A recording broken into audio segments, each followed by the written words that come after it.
আসসালামু আলাইকুম, আমি ফারজানা ইভা ক্লিনিক্যাল ডায়েটিশিয়ান হিসেবে কাজ করছি বেটার লাইফ হসপিটাল থেকে। আজকে আপনাদের সঙ্গে যে বিষয়টি নিয়ে আলোচনা করব, পুরুষের স্পার্ম কনসেন্ট্রেশন অথবা ধাতুর ঘনত্ব কমে যাওয়ার কারণ নিয়ে, বা এই বিষয়ে আমরা কি করতে পারি, এটা প্রতিরোধে আমরা কি কি ধরনের খাবার খেতে পারি, এই বিষয়ে বিস্তারিত আলোচনা করব।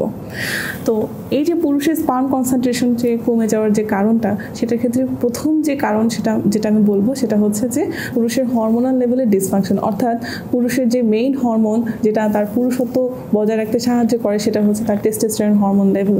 এই টেস্টোস্টেরন হরমোন লেভেলটা যখনই কমে যায় অথবা যখনই পর্যাপ্ত পরিমাণে থাকে না, তখনই তার স্পার্ম কনসেন্ট্রেশন কমে যায়।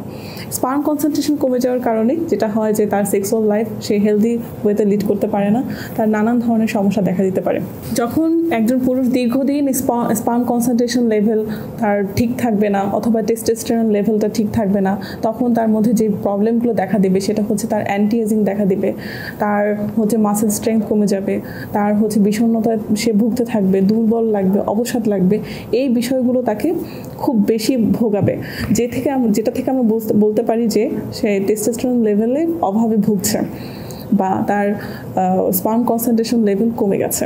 একজন নারী এবং পুরুষের রিপ্রোডাক্টিভ ফাংশন যত সুন্দর হবে, যত ভালো থাকবে, যত হেলদি থাকবে, একজন হেলদি বেবি আসার সম্ভাবনা তত বেশি বেড়ে যায়।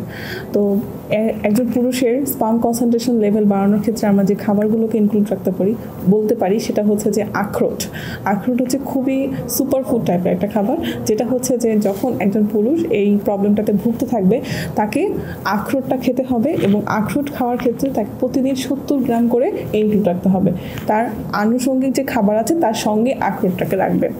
আখরোটের পাশাপাশি সে চীনাবাদামকে রাখতে পারে, কাঠবাদামকেও রাখতে পারে। স্পার্ম কনসেন্ট্রেশন বা টেস্টোস্টেরন লেভেল ঠিক রাখার জন্য সবচেয়ে গুরুত্বপূর্ণ যে 3টা এলিমেন্ট সেটা হচ্ছে ভিটামিন ডি, ক্যালসিয়াম এবং জিঙ্ক। ভিটামিন ডি, ক্যালসিয়াম এবং জিঙ্ক এই 3টাই হচ্ছে পর্যাপ্ত পরিমাণে পাওয়া যায় আমাদের ডিম, দুধ, এই খাবারগুলোতে খুব পর্যাপ্ত পরিমাণে পাওয়া যায়। আমরা যারা হচ্ছে যে এই যে স্পার্ম কনসেন্ট্রেশন লেভেলটা যাদের কম থাকে বা টেস্টোস্টেরন লেভেলে যাদের কম থাকে, তাদের ক্ষেত্রে আমরা এই খাবারটা, বিশেষ করে ডিমটাকে দিনে 2 থেকে 3টা খেতে বলি, যাতে করে তার এই মিনারেলস লেভেল, ভিটামিন ডি এর লেভেল, ভিটামিন এ, ই, কে, এই ভিটামিন লেভেলগুলো, মিনারেলসের লেভেলগুলো এগুলো যেন সঠিক পরিমাণে থাকতে পারে। সেই জন্য আমরা বলে থাকি যে প্রতিদিন 2 থেকে 3টা করে ডিম খেতে হবে, আখরোট খেতে হবে, মধু খেতে হবে, যেগুলোর মধ্যে পর্যাপ্ত পরিমাণে মিনারেলস এবং ভিটামিন সরবরাহ করে, যা আপনার বডির ক্ষেত্রে টেস্টোস্টেরন লেভেল ঠিক রাখতে সাহায্য করবে। আরেকটা গুরুত্বপূর্ণ বিষয় হচ্ছে লাইকোপেন জাতীয় খাবার ইনক্লুড রাখা। লাইকোপেন জাতীয় খাবার হচ্ছে যেগুলো দেখতে লাল ধরনের যে খাবারগুলো, যেমন হচ্ছে টমেটো, আনার, ক্যাপসিকাম ইত্যাদি, এই খাবারগুলো হচ্ছে লাইকোপেন সমৃদ্ধ। এগুলো আপনার পুরুষের দেহে টেস্টোস্টেরন লেভেল ঠিক রাখতে সাহায্য করবে। পর্যাপ্ত পরিমাণ খাবারের পাশাপাশি আপনাকে প্রচুর পরিমাণে পানি খেতে হবে। প্রতি ঘন্টায় আপনাকে 1 গ্লাস করে পানি খেতে হবে। আপনি আরেকটা বিষয় ইনক্লুড রাখতে পারেন, সেটা হচ্ছে ডার্ক চকলেট সুপার ফুডের মতো কাজ করে। প্রতিদিন আপনি 1 কামড় করে হলো ডার্ক চকলেট, প্রপার যে ডার্ক চকলেটটা সেটা খাবেন, কোনো ধরনের সুইটেনার এটার মধ্যে ইনক্লুড থাকবে না। আর হচ্ছে ওমেগা 3 ফ্যাটি অ্যাসিডযুক্ত খাবার খাবেন। ওমেগা 3 ফ্যাটি অ্যাসিডযুক্ত খাবার আপনি কোথায় পেতে পারেন? আপনি সামুদ্রিক মাছে পেতে পারেন। আপনার এই যে চীনাবাদামগুলো খাচ্ছেন বা আখরোট খাচ্ছেন, এটার মধ্যে প্রচুর পরিমাণে ওমেগা 3 ফ্যাটি অ্যাসিড থাকে।